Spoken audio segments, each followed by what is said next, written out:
Purihin ang Panginoon. Hallelujah! Hallelujah! Hallelujah! Glory to you, O Lord, King of Kings. Hallelujah!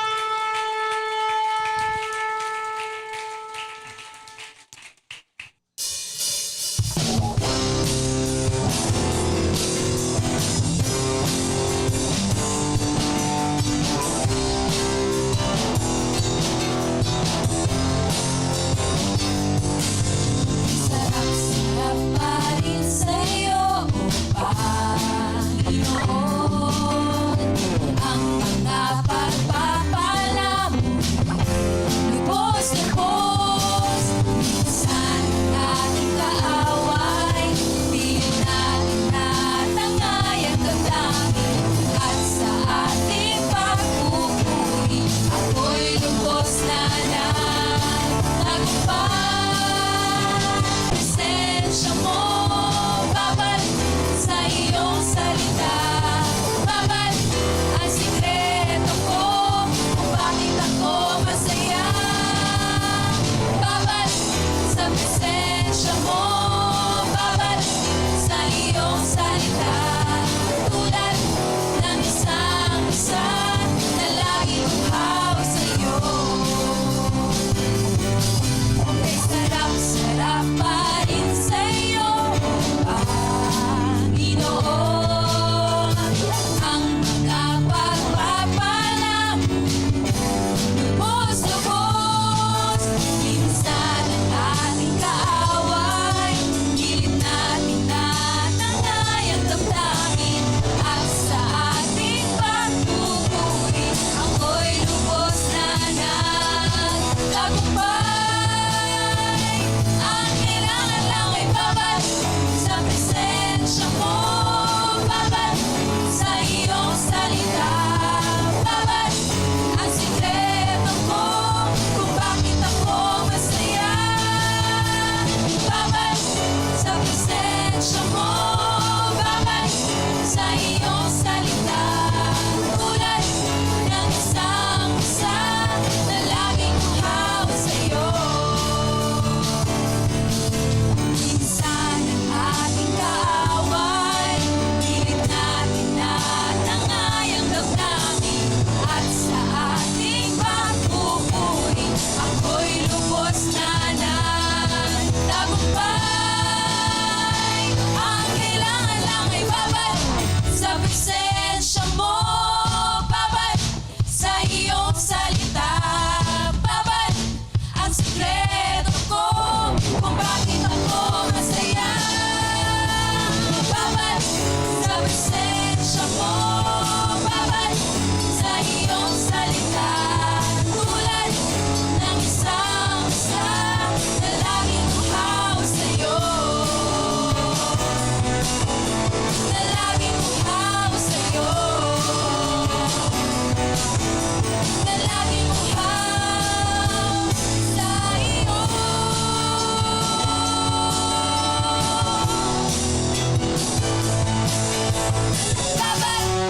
Amen! So for the message po ngayong umaga, ang pag-uusapan po natin, worship and the holiness of God. Sino po yung mga nandito nung linggo? Taas kamay, mga nandito nung linggo. Ayan, no? Ang tema po kasi natin, holiness, kabanalan. At yun pong tema na yon ay hindi lang sa anniversary. Baka inisip nyo, anong Sunday lang yun? Hindi po. Pang buong taon po na tema yon ang pag-uusapan natin, yung pagbibigay nating emphasis dun sa holy living, kabanalan po. Dahil ang nais ng Diyos makita yung tayo'y nagkakaroon ng pagbabago sa maayos, matuwid, malinis na pamumuhay. At ang susi po dun sa holy living ay yung pong pagkakaroon natin ng personal na relasyon sa Diyos sa pamamagitan ng atin pong Panginoong Hesukristo. So, holiness, buong taon po nating pag-aaralan yan, pag-uusapan yan. Kaya ang lilinawin po natin ngayon sa umagang ito ay yun pong ginagawa nating pagsamba sa banal na Diyos. Worship and the holiness of God. Yung ating pagsamba sa banal na Diyos. So, unang tanong natin, what is worship? Ano ba yung pagsamba? Pag sinabing worship, pag sinabing pagsamba, ano bang ibig sabihin nun? Well, may mga tao, some people think that worship is something that you do in the church and it can only be done there. Merong iba, yun ang iniisip nila. Ang pagsamba, yung ginagawa sa simbahan at sa simbahan lang siya pwedeng gawin. Yun yung iniisip ng iba. No? Kaya yung pagsamba, ang equivalent nun, pagsisimba. Parang yun yung ibig sabihin nun. Pero, let me tell you this. Marami pong nagsisimba, hindi nakakasamba. So, hindi po equivalent yun na yung pagsamba ay pagsisimba. Meron namang ibang ang iniisip na something that worship, pag sinabing worship, pagsamba, yun yung pagpunta mo sa simbahan, na ikaw ay umaawit, nagpipray, at tahimik kang nakikinig. Yan. Halos ganun din. Pero merong involvement sa activity. Meron nga minsan may narinig ako. Hindi, nabasa ko pala. Minsan may nabasa ko, sabi yung kanyang testimony. Alam nyo, napakaganda, napakasarap nung pagsamba namin kahapon. Ang ganda nung worship namin kahapon. In fact, hindi na nga nakapag-preach yung preacher. Basta sumamba lang kami. Narinig niyo na yan? Ako may nabasa ko yan, nakita ko yan eh. Sa sobrang ganda raw nung kanilang karanasan ng pagsamba, hindi na nakapag-preach yung preacher, basta sumamba lang. Siguro ang tinutukoy niya yung kanilang awitan siguro, no? Siguro mga 1 o 2 oras na puro kantahan sila na masaya at siguro very emotional and ano. At minsan nga, ito yung isa pang narinig ko. Alam mo ba yung concert na pinuntahan namin? Nag-worship kami dun sa concert. Parang yun na yung pagsamba na ginawa. Kaya nga, hindi na ako umattend ng church kinabukasan kasi nakapag-worship na ako nung Sabado ng gabi dun sa Ganun ba? What is worship? Alam po ninyo, may nagsabi, kung merong 100 tao kang tatanungin tungkol sa worship, malamang kukuha ka ng 100 answers din. 100 din. So maganda po alamin natin yung pinagmulan ng salitang worship.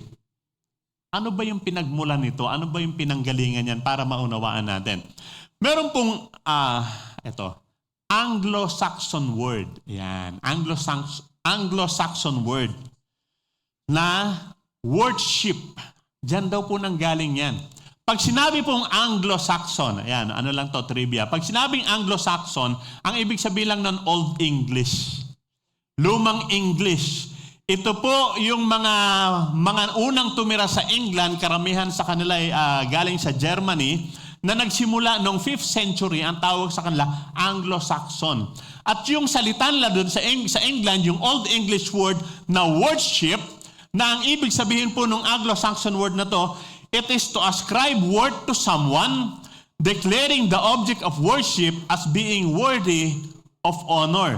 Yun po yung ibig sabihin. From worship, sa Old English word, na naging worship. Na ang ibig sabihin doon, sabi, ascribing worth, pagbibigay ng halaga, doon sa object of worship, kung sino yung sinasamba. At parang dinedeclare, this person is worthy of worship. Kumbaga dito, ang naaangkop daw po na salita dito, yung salitang bigatin. Kasi yung worship, it speaks about weight. No? Mabigat. Ibig sabihin, yung sinasamba, bigatin ito, hindi basta-basta. So, ang sinasamba, yung bigatin, yung object of worship, ibig sabihin, karapat-dapat siya. So, ang focus ng worship, dun sa word na worship, the object of worship, sino yung sinasamba? Ibig sabihin, this is God-centered. God-centered yung worship. At gusto ko lang bigyang diin ito because alam po niyo, nowadays, sa mga panahon po natin sa ngayon, a lot of the things that many churches do in worship are worshiper-centered. no longer God-centered, but worshiper-centered. Ano ibig sabihin nun? Minsan sa pagpaplano ng worship, ang isang madalas na binibigyang diin at iniintinding masyado yung dapat nag-e-enjoy yung mga nagwo-worship. Dapat nag-e-enjoy. Dapat komportable yung mga nagwo-worship. Kaya inaayos natin yung temperature, pati yung oras. Minsan kailangan i-adjust. No? Kailangan na-entertain yung mga worshipers. Sabi nga nung isang kilalang pastor, sabi niya, many churches today are starving spiritually while overdosing on entertainment. Maraming mga churches na yung tinatawag lang worship, halos entertainment na lang. Kasi nga, ang focus nagiging worshiper-centered na, hindi na God-centered. Dapat ito'y nag-a-attract ng maraming magwo-worship, dapat uplifting palagi, dapat feel good palagi, dapat positive palagi. So worship has become for the worshipers and about the worshipers.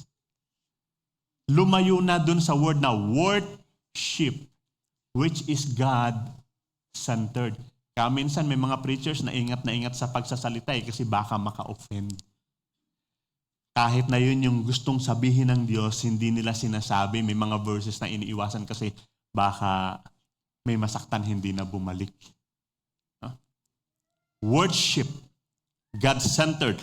And then sa Bible, yung original Bible na ginagamit natin, galing yan sa Greek. So yung Greek word na proskuneo, na ginagamit na ang ibig sabihin ay kissing the hand or kneeling or prostration to pay homage or reverence. It speaks about the actions, yung mga commonly ginagawa dun sa object of worship. Ano yun? Kissing the hand, yung pagmamano. Hindi mano kasi mano din pa yung kissing the hand. Alam niyo merong mga religious groups na yung pinaka supremo, yung mga matataas na leader na kailangan hahalikan mo yung kamay at hindi lang yung kamay, specifically yung singsing. Dahil yun yung hindi naman daw nila sinasamba, pero yun yung ng proskuneo. That's kissing the hand, yung pagluhod na bihira rin nating ginagawa na sa ngayon, or yung prostration, alam niyo yung prostration, yung parang in prostrate, yung ginagawa ng ibang mga grupo na pagkang umano sila, yan, yung nakaganyan, no? Nakaganyan, yan. Yun yung act of worship nila, prostration. No? Yun yung proskuneo. So, tingnan natin yung ilang definitions na ibinigay sa worship ng ilang mga kinikilala nating mga tagapangaral ng salita ng Diyos. Si William Temple, sabi niya, this is worship, sabi ni William Temple. To worship is to quicken the conscience by the holiness of God, to feed the mind with the truth of God, to purge the imagination with the beauty of God, to open the heart to the love of God, and to devote the will to the purpose of God. Tinagalog po natin kasi minsan mahirap intindihin yung sinasabi nila. So yun daw pagsamba, pag sinabing to quicken, ito daw po ay pagbibigay buhay sa konsensya. Pagbibigay buhay sa budhi. Pagbibigay buhay sa konsensya sa pamamagitan ng kabanalan ng Diyos. Pagka daw ikaw ay nagwo-worship, diyan gagana yung konsensya mo. Pag nakita mo yung kabanalan ng Diyos at makikita mo kung gaano ka karumi at hindi karapat-dapat sa Diyos, makita mo na ikaw ay makasanalan, diba? To quicken the conscience. Kaya dapat binibigyang pansin natin ang kabanalan talaga ng Diyos. Diba? To quicken the conscience, and then sabi, to feed the mind, yung pagpapakain sa isip. Paano pinapakain yung isip? Sabi, feeding the mind with the truth of God, kaya hindi pwedeng worship ng walang word of God eh. Kasi pinapakain yung isip natin ng katotohanan ng Diyos mula sa kanyang mga salita. Sabi, to feed the mind with the truth of God, to purge the imagination. Pag sinabing to purge, ano ba sa Tagalog yung purge? Purga? To purge, sabi, linisin. No? Linisin, to purge. Para linisin yung ating imagination, yung ating, ano ba yung balintataw. Ayan. Yung guni-guni. Para maging malinis, sa totoo lang po. ang isa na pinagmumulan ng karamihan ng karumihan sa ating mga buhay, sa ating mga sinasabi at sa ating mga ginagawa ay yung maruming kalamnan ng ating mga isip. Kaya dapat yung isip natin nalilinis, dapat yung pinupurga. At sabi, paano linisin yan? By the imagination, dapat ang iniisip natin ay yung kagandahan ng ating Diyos. Hindi yung marurumi, masasama, hindi magandang mga kaisipan na laman ng isip. Sabi, dapat yan pinupurga, nililinis yan. Yung ating kaisipan. And to open the heart, buksan yung ating mga puso sa pag-ibig ng Diyos. At pagkatapos to devote the will. Yung itatalaga, pag sinabi ide-devote, itatalaga yung ating kagustuhan, yung ating kalooban, yung ating mga pagnanasa sa layunin ng Diyos. Kung ano yung gusto ng Diyos, yun yung gugustuhin din natin. Yan yung definition ni William Temple when it comes to worship. Kung ganon, kung tatanggapin natin itong definition na ito, pwede nating sabihin na napakahalaga po ng papel, napakahalaga ng role na ginagampanan ng ating pagsamba sa ating buhay Kristiyano. In fact, sabi po ni Reverend John MacArthur, sabi niya, the source of most of the problems people have in their Christian lives, maraming mga tao may problema sa kanilang buhay Kristiyano, in their Christian lives. Sabi, ang source daw nun, ang pinagmumulan daw nun, it relates to two things. Dalawang bagay. Ano yung dalawang bagay na yun? Sabi niya, either they are not worshiping 6 days a week with their life, or they are not worshiping 1 day a week with the assembly of the saints. Dalawang bagay yung sinasabi ni John MacArthur dito. Pagka meron kang problema spiritually, malamang hindi ka nagwo-worship 6 days a week in your life. Anong tinutukoy niya dito? Yung 6 days a week in your life, malamang hindi ka nagwo-worship sa trabaho mo. Malamang hindi ka nagwo-worship sa pag-aaral mo. Malamang hindi ka nagwo-worship pag nasa bahay. Malamang hindi ka nagwo-worship sa negosyo mo. Yung pang-araw-araw na buhay natin, dapat worship yun. Handog natin sa Diyos yun.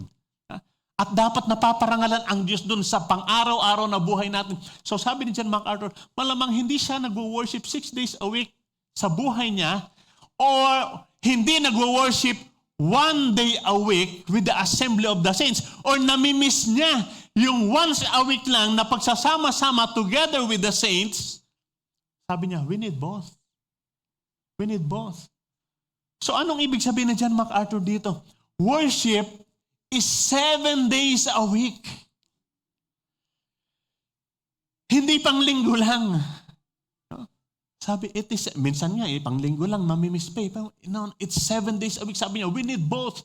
Yung 6 days of our life and then yung 1 day with the assembly of the saints, that is worship. At pagkang meron tayong neglect dyan sa mga bagay na yan, sabi niya, most probably, merong magkakaproblema at may problema yung Christian life natin. May problema yung Christian life natin. So, nabanggit natin kanina na ang dapat emphasis of worship yung sinasamba. God-centered. So now, as we worship, isipin natin yung Diyos. Let's think about God. Isipin natin si Lord. Kung iisipin natin ang Diyos, ano yung unang naisip natin? What is the first thing that comes into our mind when we think about God? Yung iba. Pag inisip ang Diyos, ang equivalent no ng iniisip nila, ano kaya ang makukuha ko sa Diyos ngayon? Ano kaya ang ibibigay ng Diyos sa akin ngayon?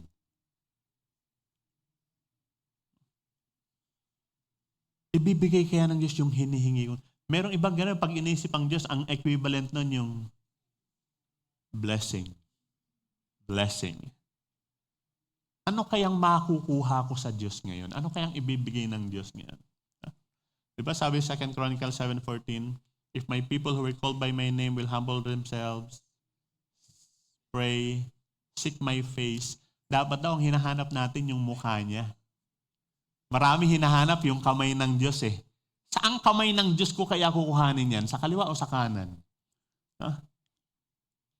pag-iisipin natin Diyos, we have to seek His face. At pag sinabing we have to seek His face, kung isipin natin ng Diyos, ang isipin natin yung mukha niya, ang imagine na natin, kung nakatingin ng Diyos sa akin, ang mukha ng Diyos, nakangiti kaya?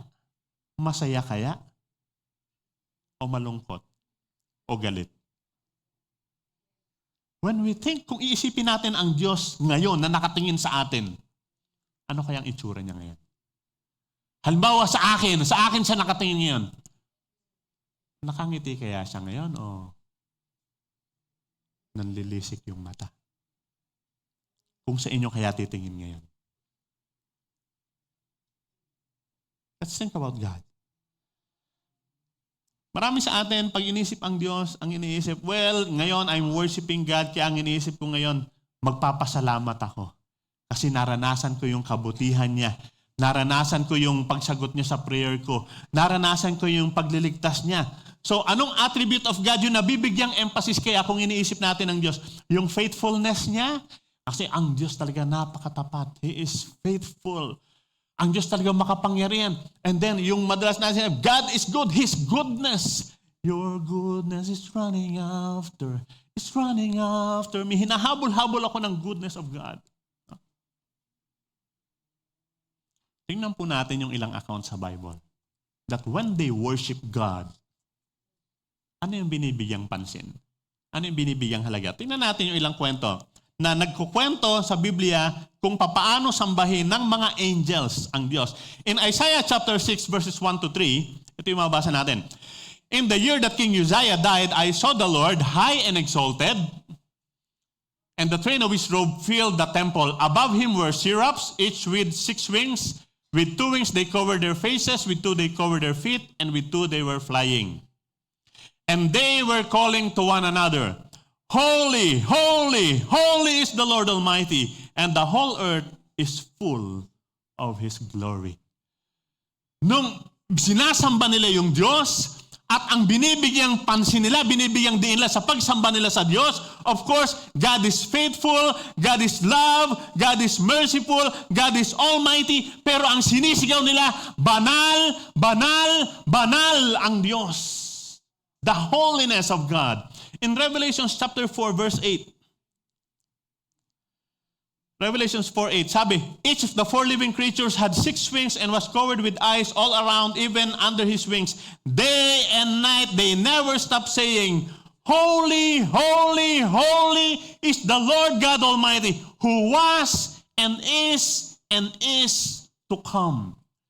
Dalawa lang po yan, pero meron pa tayong ilang makikita na pagka yung mga angels nagwo-worship, sa heaven pag nagwo-worship sila, hindi sila sumisigal ng love, love, love, faithful, faithful, faithful, eternal, eternal, eternal, mighty, mighty, mighty. No, hindi ganoon. Always ang sigaw nila, holy, holy, holy is the Lord.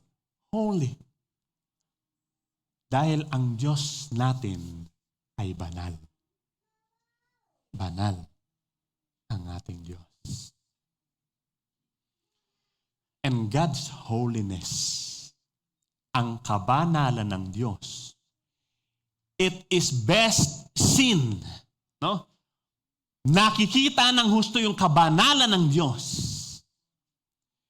in His hatred for sin. In His hatred for sin. God cannot and will not tolerate sin. He is totally angry with sinners. Galit ang Diyos. Tanong ko sa inyo, bagong idea ba ito? Yung nagagalit ang Diyos.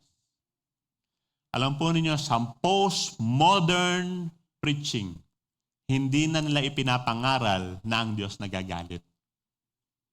Ang pinapangaral na lang nila lagi, God is good, God is love. Wala nang galit ang Diyos. Kaya, hindi mo na kailangan ng Savior eh. Kasi hindi naman galit ang Diyos eh. In the end, dahil mahal ng Diyos, ililigtas ng Diyos ang lahat. Yan po yung laman ng mga postmodern preaching. Kaya puro feel-good messages na lang. Yung para, para good vibes. Gano'n na lang. Hindi po. Pero alam po ninyo, kung sisiyasatin natin, yung kabanalan ng Diyos, kitang-kita siya sa kanyang pagkagalit sa kasalanan. God hates sin. Pero merong madalas tayong naririnig naman. Ito yung sabi, God hates sin, but He loves the sinners. Mahal naman ng Diyos yung makasalanan. Ang tanong, saan natin mababasa sa Bible yan? That God loves sin, but He loves the sinners. Pero marami kasing nangangaral ng ganun eh. No? Galit ang Diyos sa kasalanan, pero yung galit ang Diyos sa kasalanan, pero yung taong makasalanan, mahal niya. So in the end, ganun din. Galit ang Diyos sa kasalanan, pero yung makasalanan, mahal niya, kaya ililigtas niya rin yan. No need for a Savior. Mahal niya eh. May mga dala naman kayong Bible na. Sino dito may King James Bible? King James Bible yung dala. Meron ba? Bihira na rin gumagamit. Buksan nyo nga yung Bible niyo. Hindi ko sinama sa PowerPoint eh. Madali naman itong tandaan. Psalm 7:11. Madaling tandaan eh, no? Psalm 7:11. Awit 7:11. Sabi po dito sa Bible ko, tingnan sa Bible nyo, whether sa cellphone or sa sabi sa Bible ko, NIV ito, New International Version, ito sabi, Psalm 7:11. God is a righteous God. God is a righteous judge. A God who expresses His wrath every day. Ang Diyos, ine-express niya yung galit niya every day. Nagagalit ang Diyos. Sa Tagalog, siguro sa Tagalog na Bible niyo, pwedeng mabasa niyo, ang Diyos ay isang hukom na makatarungan at nagpaparusa sa masama bawat araw. Kaya, sabi nila, pinakamagandang translation daw yung King James. King James Version. Kung meron kayong King James Version, ito ang nakasulat. God judges the righteous, and God is angry with the wicked every day. God is angry with the wicked every day. Araw-araw nagagalit ang Diyos sa makasalanan. Baka nag-google ka na, sa Bible ba yun? Di ba God is love? Oo.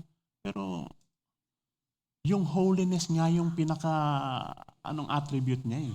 Sa holiness, merong balance of God and justice and anger.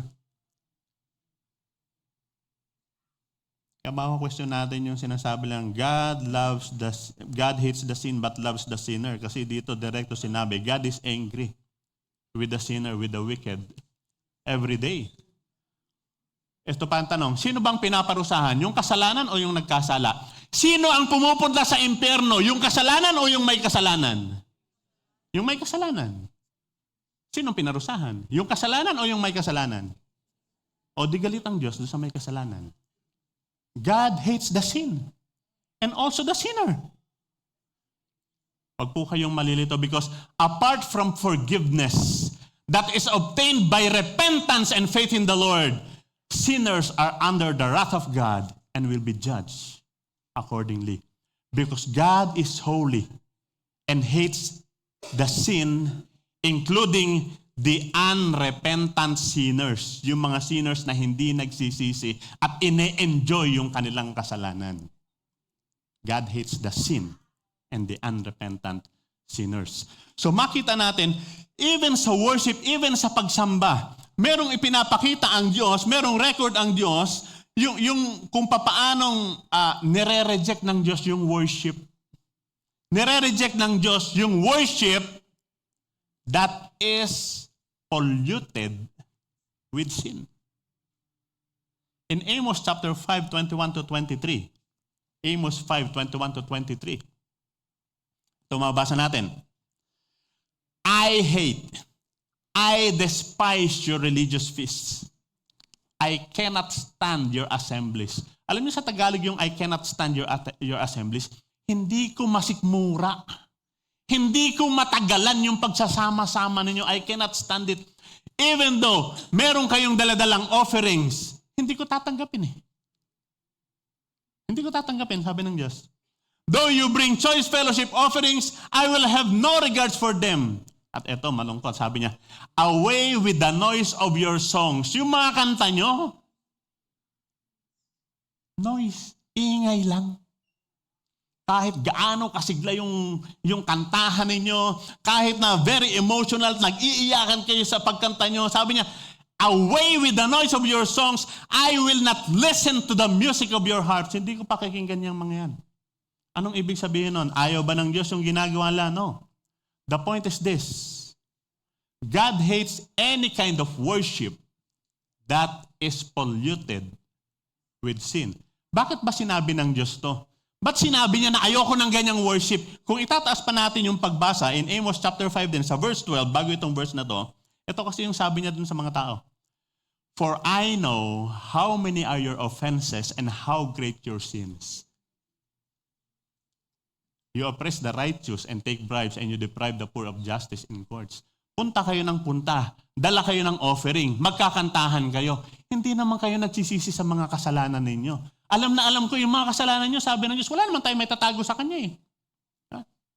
Sabi niya, yung ginagawa ninyo, hindi ko masikmura eh. Hindi ko matagalan. God is not pleased with worship that is tainted with sins. Kaya pag yung worshiper, pag yung sumasamba, haharap sa Diyos, magsisimba ako, sasamba ako. Alam niyo, ito pa yung nakasanayan ko habang lumalaki. Ito yung naririnig ko. Magsisimba muna ako kasi para makapagbawas ng kasalanan. Parang pagka nagsimba, dun mababawasan yung kasalanan niya. Ang sabi nga dito, hindi ko tatanggapin yung pagsamba mo. Isa pang example, in Isaiah 1, 13-15, ito sabi, Isaiah 1, 13-15, sabi niya, stop bringing meaningless offerings. Yung insenso ninyo, it is detestable. Ano yung ka-detestable? Kasuklam-suklam nga yung mga yung pagsamba nyo, yung insenso, detestable, kasuklam-suklam yan. Yung new moons, yung Sabbaths, convocations, eto na naman, I cannot bear your evil assemblies. Anong sinasabi niya dito? Hindi ko matagalan, hindi ko masigmura yung pagsasama-sama niyo dahil puro kayo may tinatagong evil. Puro kayo may tinatagong kasalanan. Yung evil, kademonyuhan. Evil eh. Sabi niya, hindi ko matagalan eh. Your new moon festivals, your appointed feasts, my soul hates. They have become a burden to me. I am weary, nakakapagod na. Kaya sabi niya, when spread out your hands in prayer, I will hide my eyes from you. Even if you offer many prayers, I will not listen. Your hands are full of blood. Kahit mag-pray kayo na mag-pray. Nagsisimba kayo dahil meron kayong gustong hilingin, hindi ko papakinggan yan, ang sabi ng Diyos. Kasi yung worship ninyo, ayoko. So anong dapat gawin? Tumigil na lang, lumayo na lang, lumipat na lang na ibang church, baka sa ibang church tatanggapin yung worship ko? No. Kung itutuloy natin yung passage, kung itutuloy natin yung verse, in verses 16-18, sabi niya, ayoko niyang worship niyo na yan. Hindi ko matagalan yan. Kaya itong gawin niyo. Wash and make yourselves clean. Take your evil deeds out of my sight. Stop doing wrong. Tigil niyo. Pagsisihan ninyo. Talikuran ninyo. Itigil niyo na yung mga yan. Learn to do right. Seek justice. Encourage the oppressed. Defend the cause of the fatherless. Plead the case of the widow. Ito yung sabi niya. Hindi niya sinabing, lumayo na kayo. Hindi sabi niya, come, hali nga kayo. Hali kayo at magliwanagan tayo. Come, let's reason together. Though your sins are like scarlet. Ano ba yung scarlet? Kulay yun, di ba? Kulay. Pula. Pula. Kahit na pulang-pula kayo, dahil sa kasalanan na yan, they shall be white as snow. Though they are as red as crimson, they shall be like wool. Anong sinasabi dito ng Diyos? Ayoko ng worship that is polluted by sin. Ayoko niyan. If you want to worship me, repent. Confess. Pagsisihan ang kasalanan. Talikuran yung kasalanan. At sabi niya, halika, magliwanagan tayo. Tuturo ko to sa iyo. Dahil kahit gaano ka man karumi sa iyong kasalanan, kung merong totoong pagsisisi, kung merong totoong pagtalikod sa kasalanan, anong sabi niya? They shall be white as snow.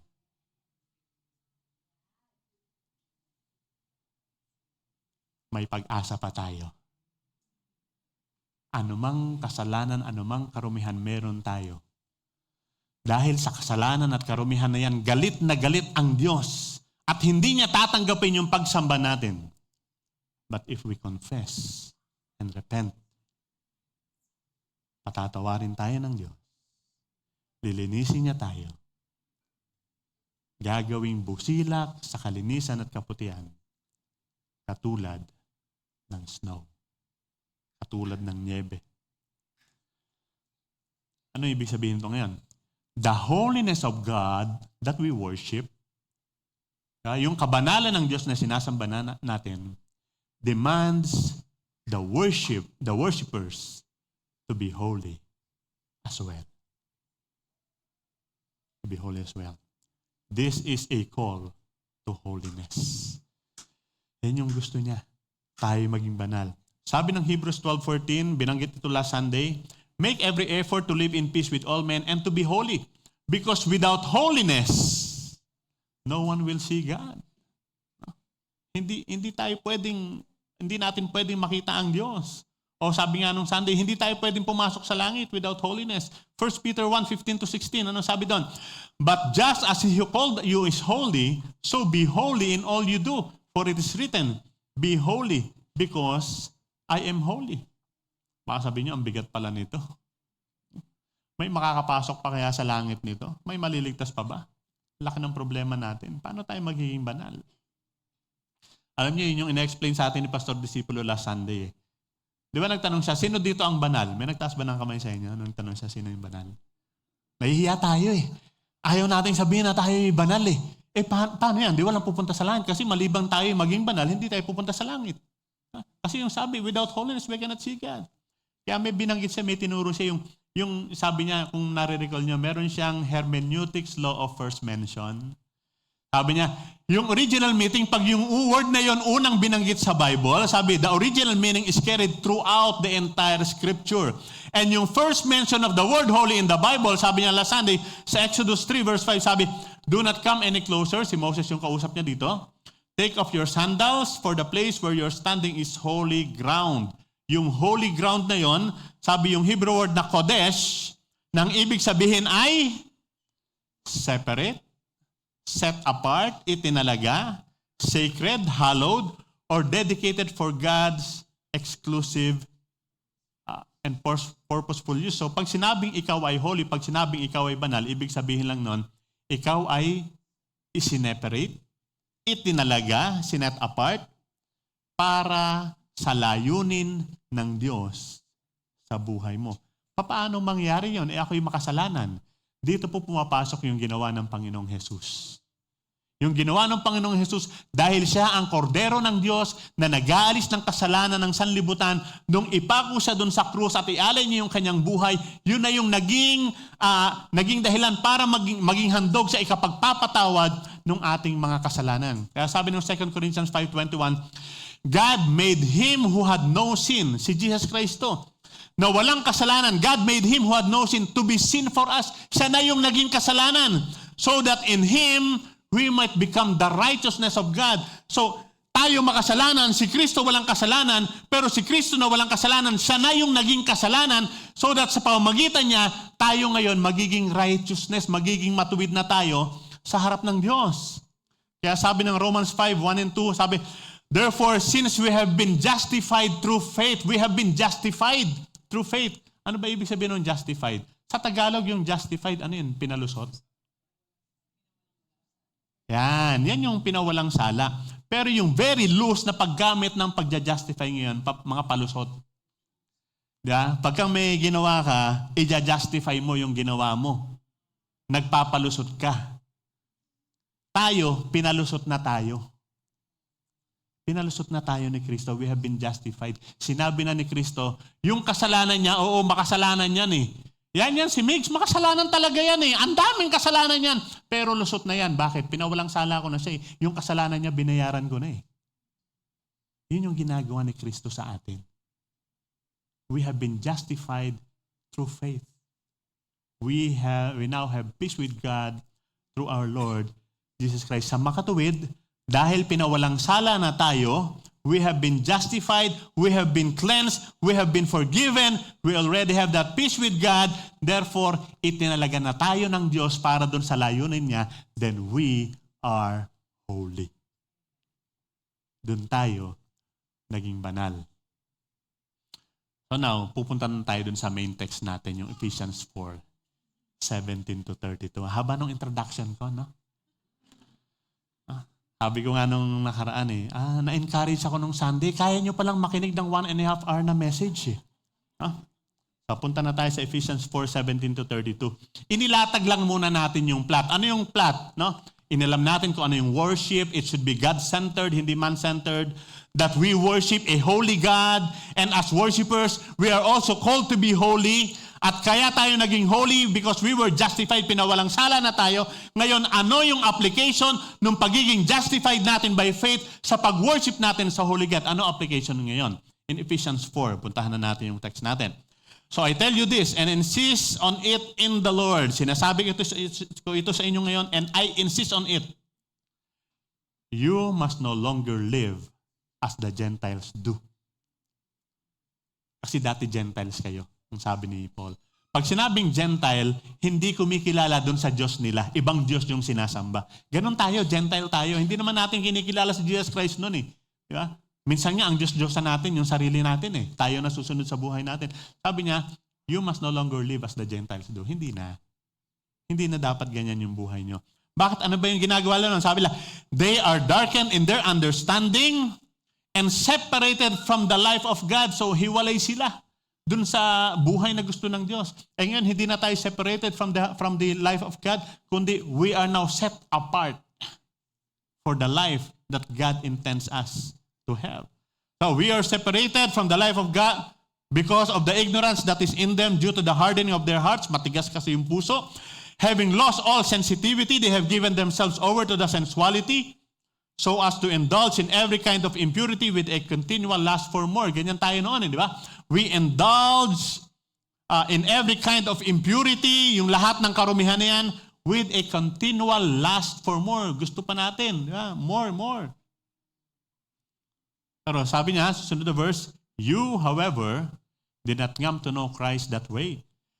Surely you heard of Him and were taught in Him in accordance with the truth that is in Jesus. You were taught with regards to your former way of life. Ito ngayon, yung application natin. Sabi, to put off your old self, which is being corrupted by its deceitful desires.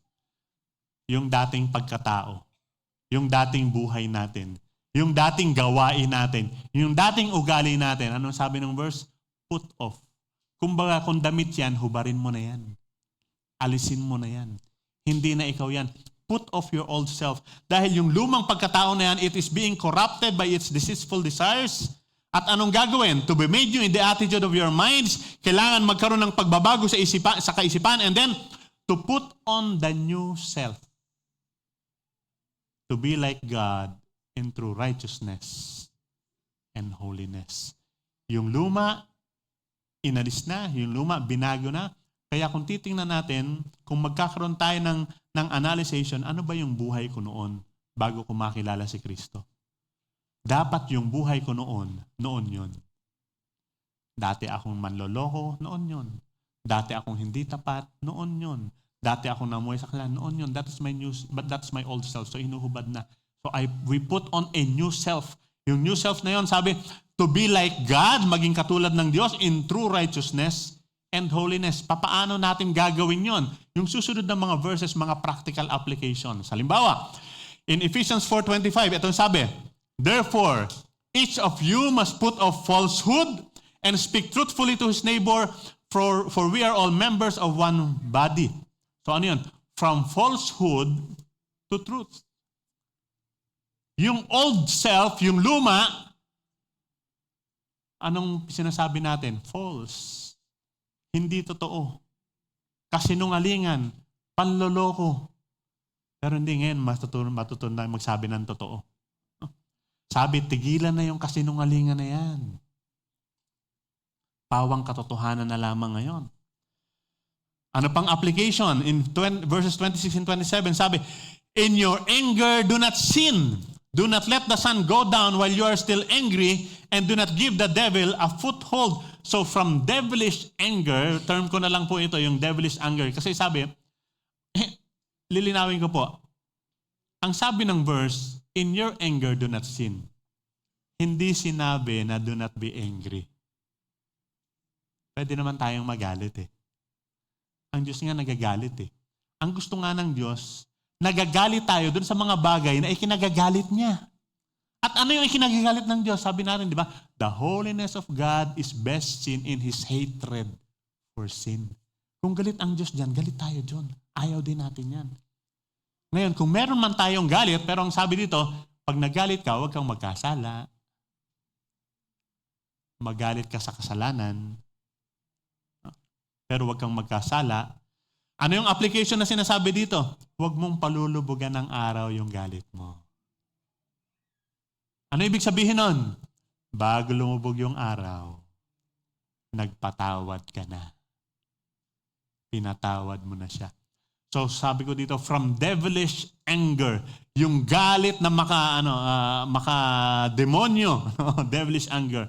Kasi ang sabi ng verse 27, do not give the devil a foothold. Alam po niyo, pag sinabing foothold, ito yung the devil is parang remote control ng devil to. Pagka ikaw ay nagtatanim ng galit at punong-puno ng galit ang kalooban mo, meron kang galit sa kapwa mo, meron kang galit sa ibang tao, ang devil may remote control sa'yo. Kaya kanyang kontrolin.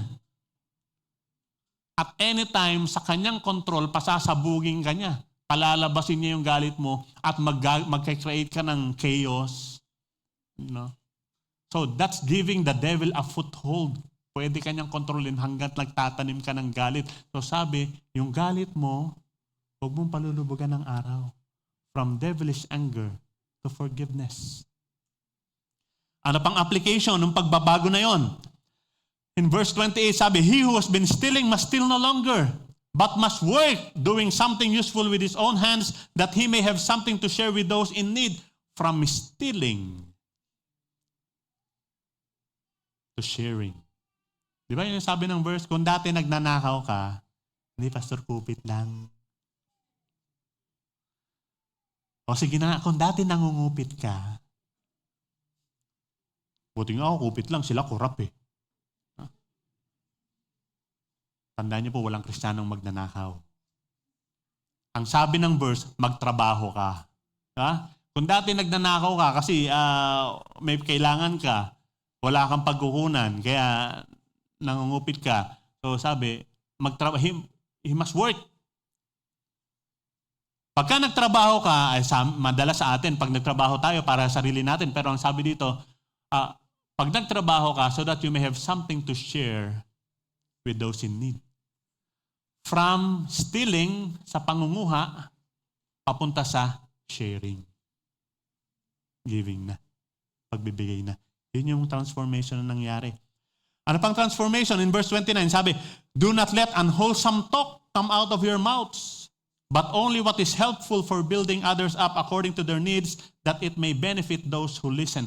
From unwholesome talk to constructive talk. Ano ba yung mga unwholesome talk? Sa binabasa kong komentary, sabi niya, unwholesome talk includes, ito daw yung kasama dun sa mga unwholesome talk na tinutukoy dito. Name calling. Ano yung name calling? Yung meron ka ng basta, naiintindihan nyo, name calling. Ridicule. Yan. Gossip. Yan. Gossip. Aga-aga. Gossip. Gossip. Slander. Ano yung slander? Siraan mo. Pag-uusapan niyo yung kasiraan. Madalas pa doon hindi pa naman verified. Kumalat na kagad. Slander. Blaming. Paninisi. destructive criticism, angry words of threat, griping, complaining. Ayan, yung reklamo. Pati maliliit na bagay, irereklamo. Lying, profanity, dirty jokes, filthy talk. No? Yan. Yung mga green jokes. No? Sabi, wag na yan. Do not let any unwholesome talk. But instead, sabi, only those what is helpful for building others up, that it may benefit those who listen. And then ano pa, Ephesians 4, sa sunod na verse 31 and 32, sabi, get rid of all bitterness. Huwag kang bitter. Yung bitter, inuulam yan, hindi inuugali. Minsan yung ugali, bitter.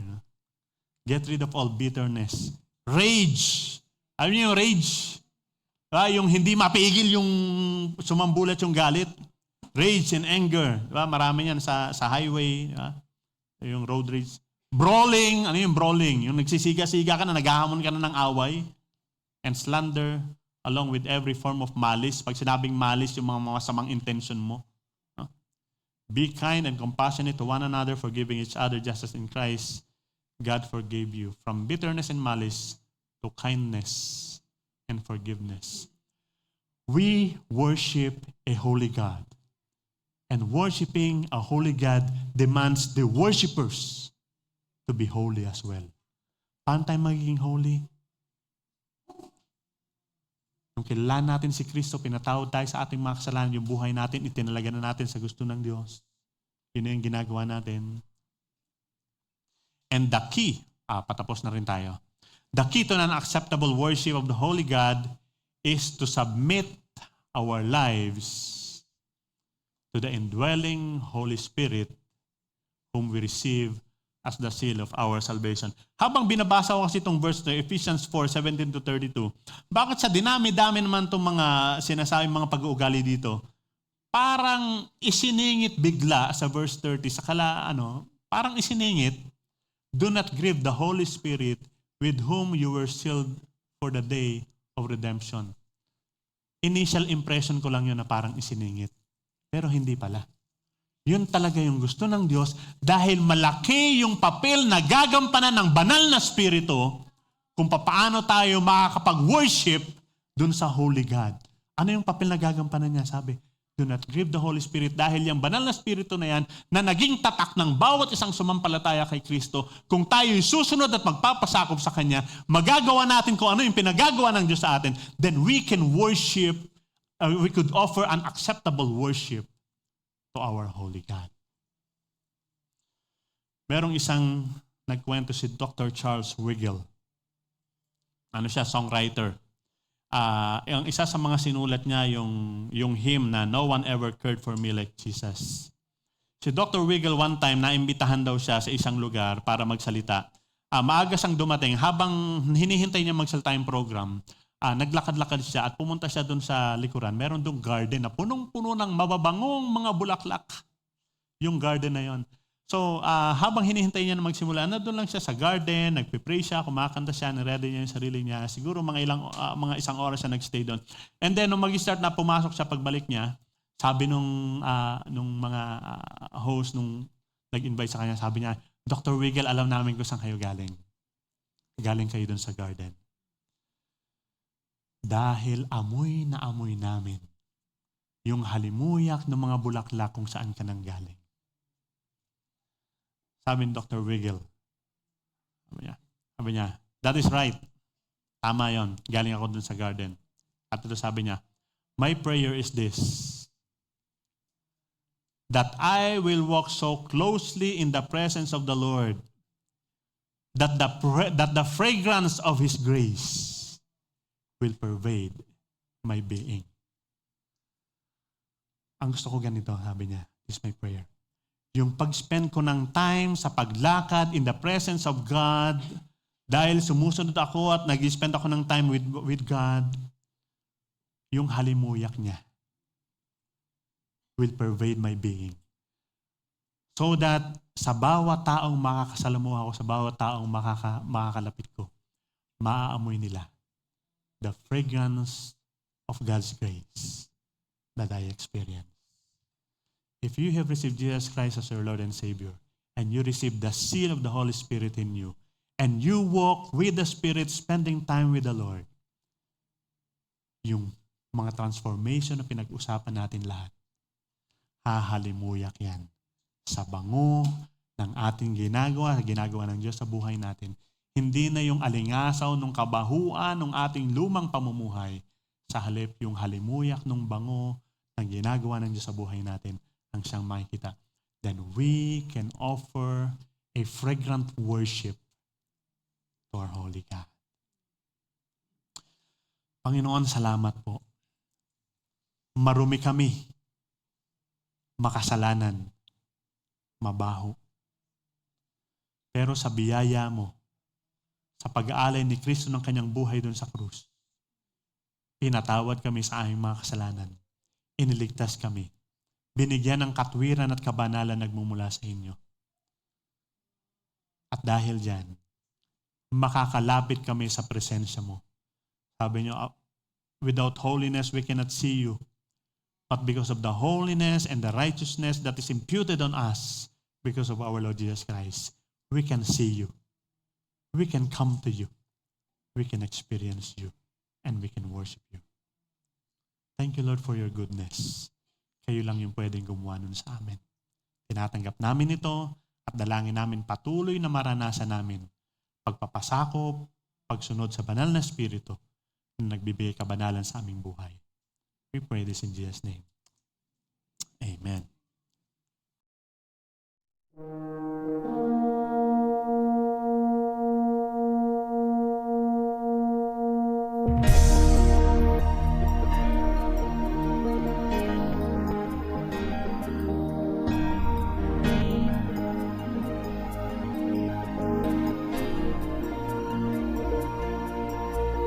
Make us your showcase, an attraction for you, that others may see who you really are, and what you can do. And once they know you, they will love and serve